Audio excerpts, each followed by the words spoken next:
주님께서 여러분과 함께 루카가 전한 거룩한 복음입니다.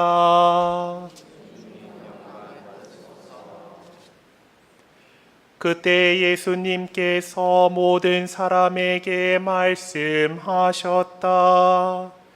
누구든지 내 뒤를 따라오려면 자신을 버리고 날마다 제 십자가를 지고 나를 따라야 한다. 정녕 자기 목숨을 구하려는 사람은 목숨을 잃을 것이고 나 때문에 자기 목숨을 잃는 그 사람은 목숨을 구할 것이다.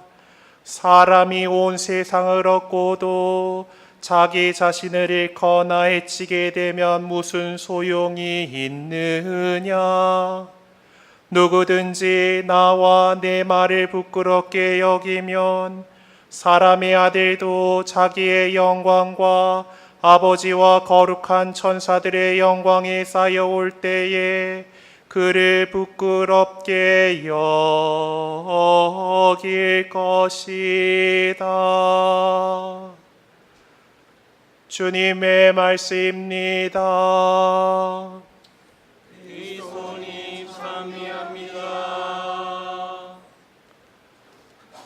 네, 오늘 강론 말씀은 앞서 소개해드린 서울 가톨릭 동아선교회 본당 신부님이신 박민서 베네딕토 신부님께서 강론 말씀 해주시겠습니다. 잘 귀 기울여서 들어주시기 부탁드립니다.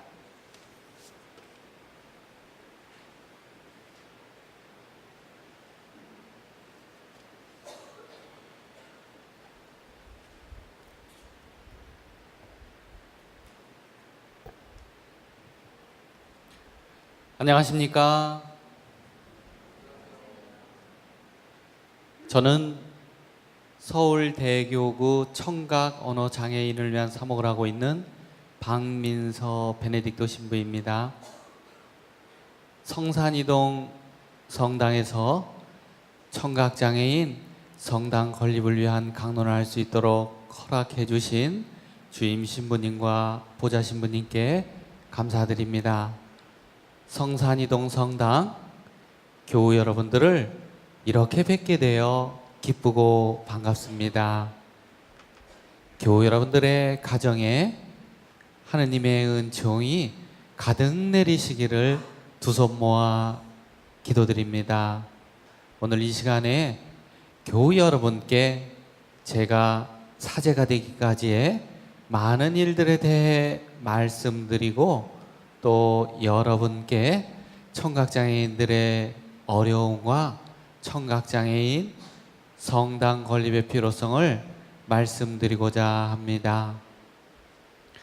듣지도 보지도 말하지도 못하는 장애를 가진 헬렌 켈러 여사는 보이지 않는 것은 사물과의 단절이고 들리지 않는 것은 사람들과의 단절이기에 그 고통은 크다고 말했습니다. 몇 년 전 시의회에서 시각장애를 가진 의원이 정례회 시정질의에서 다음과 같이 발표하였습니다. 청각장애인의 사회적 장애는 홀로 있을 때에는 존재하지 않지만 일반인들과 함께 있을 때 비로소 고통의 모습을 드러냅니다. 청각장애인은 사회적으로 소통에서의 단절, 교육에서의 배제, 정보문화에서의 빈곤화, 취업 선택의 악순환, 일터에서의 고립 등으로 배제되고 있습니다. 이게 우리 청각장애인들의 아픔입니다. 저는 하느님의 이끄심을 느끼고 사제가 되고 싶다는 갈망을 어느 날 하게 되었고, 사제가 되어 청각장애인들을 위해 하느님의 일을 하고 싶다는 강한 열망을 갖게 되었습니다. 아마 이런 것을 부르심이라고 하겠지요. 그래서 서울 가톨릭 대신학교의 문을 두드렸습니다. 하지만 아직 청각장애인들을 위한 교육적 환경이 준비되어 있지 않은 우리나라 신학교에서는 공부를 할 수가 없었고, 청각장애인이 사제가 된다는 것은 어려운 현실이었습니다. 그때 제 마음엔 청각장애인들을 위한 사제가 있어야 한다는 생각이 뜨겁게 자리 잡고 있어서 저는 포기하지 않고 용기를 내어 하느님께서 새로운 가능성을 열어주시기를 기다렸습니다. 오늘 복음 말씀에 의하면 예수님께서는 누구든지 내 뒤를 따라오려면 자신을 버리고 제 십자가를 지고 따라야 한다는 것입니다. 저의 십자가는 듣지도 말하지도 못하는 장애입니다. 제 십자가를 기꺼이 지고 예수님을 따르고 싶은 마음이 간절해서 저는 10년 동안 기다려야 했습니다. 다행스럽게도 저는 영적 아버지 신부님의 도우심으로 미국으로 건너가 신학 공부를 할 수 있는 기회가 생겼습니다.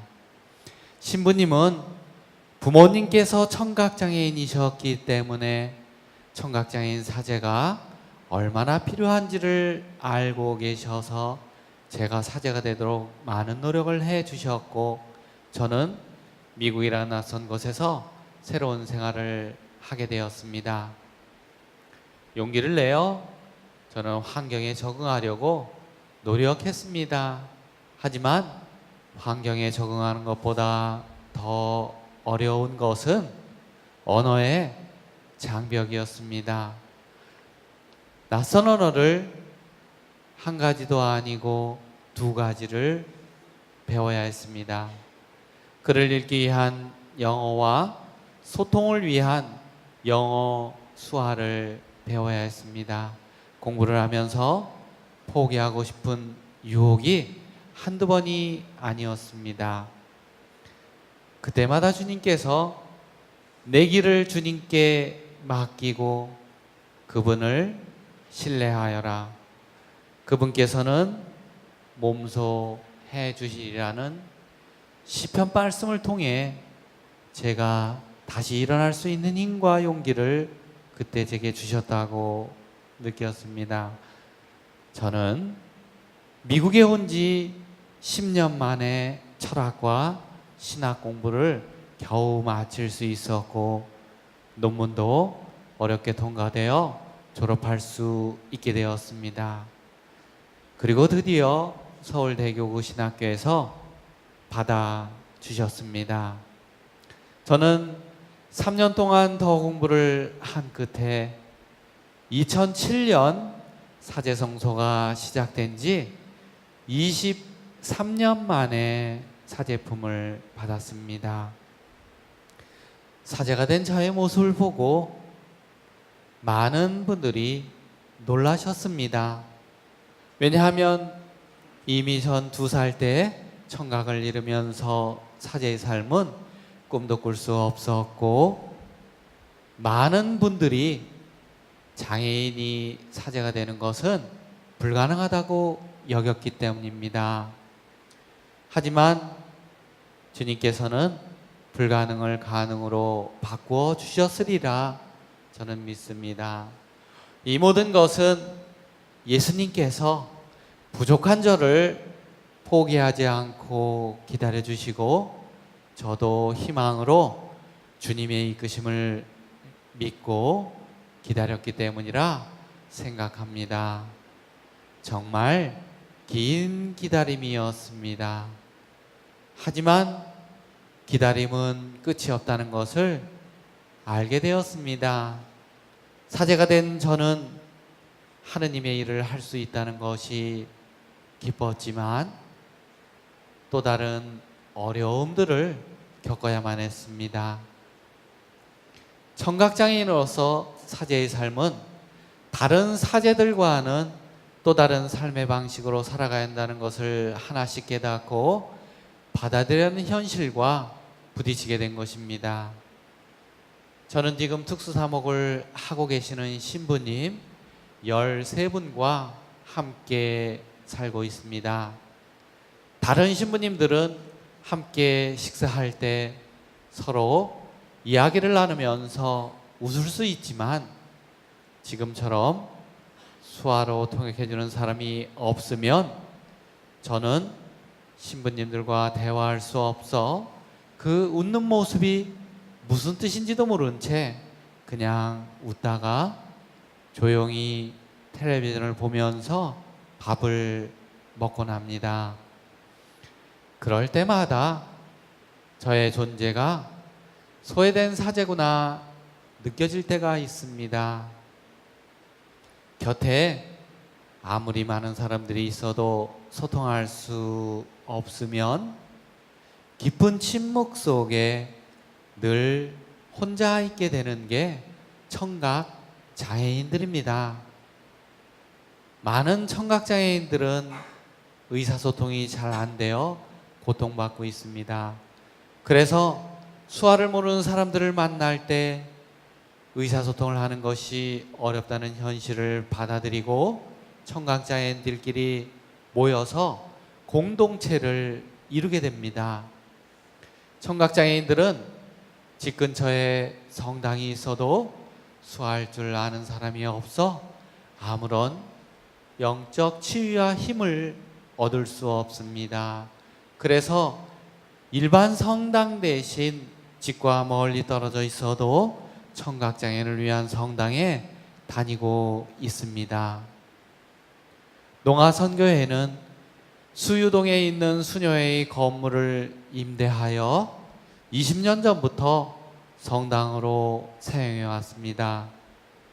그 성당은 80여 명이 앉을 수 있을 정도로 일반 성당에 비해 너무 좁습니다. 요즘 200여 명이 선교회로 미사를 봉헌하러 오고 있습니다. 그런데 80명이 들어가는 그 성당에 설 자리가 없어 성당 옆 작은 방에서 스크린을 통해 동영상 미사를 드려야 하는 열악한 상황입니다. 얼마 전 서울 대교구장 추기경님께서는 농아선교회가 준본당으로 승격되었다고 발표하셨습니다. 농아선교회 준본당은 지난 7월 말 마장동에서 농아선교회 성당 신축공사가 시작되었습니다. 청각장애인들이 모두 편히에 앉아 미사를 봉헌하고 기도드릴 수 있는 성당이 건립될 수 있도록 노력하고 있습니다. 교회 여러분께서 주실 후원금이 청각장애인들의 성당을 짓는 데 쓰일 벽돌 하나하나가 될 것입니다. 성산이동 성당에는 기도를 열심히 하시는 교우 여러분들이 많이 계시다는 것을 알고 있습니다. 이 모든 것이 이루어지기 위해서는 기도의 힘이 가장 크다는 것을 알고 있습니다. 후원 신청과 교우 여러분들의 기도의 힘이 청각장애인들을 위한 성전이 세워지는 열매로 완성될 것을 믿습니다. 성산이동 성당 모든 교우님들이 주님의 은총 안에서 늘 평안하시기를 기도드리겠습니다. 주보와 함께 성당 건립기금 후원 약정서를 사이에 넣어 두었습니다. 설명을 들으시고 작성하실 펜도 자리에 준비해 두었습니다. 후원을 원하시는 분들은 금액에 상관없이 형편에 따라서 보관용과 제출용을 작성하셔서 제출용은 성당 있고 봉사자에게 제출해 주시고 보관용은 댁으로 가져가셔서 기재되어 있는 계좌번호로 송금해 주시면 됩니다. 후원금에 대한 기부금 증명서도 발급해 드리니 증명서가 필요하신 분들은 제출하실 때 말씀해 주시길 바랍니다. 후원해 주신 분들을 위하여 매달 둘째 목요일 오후 2시 미사에 기억하겠습니다. 감사합니다.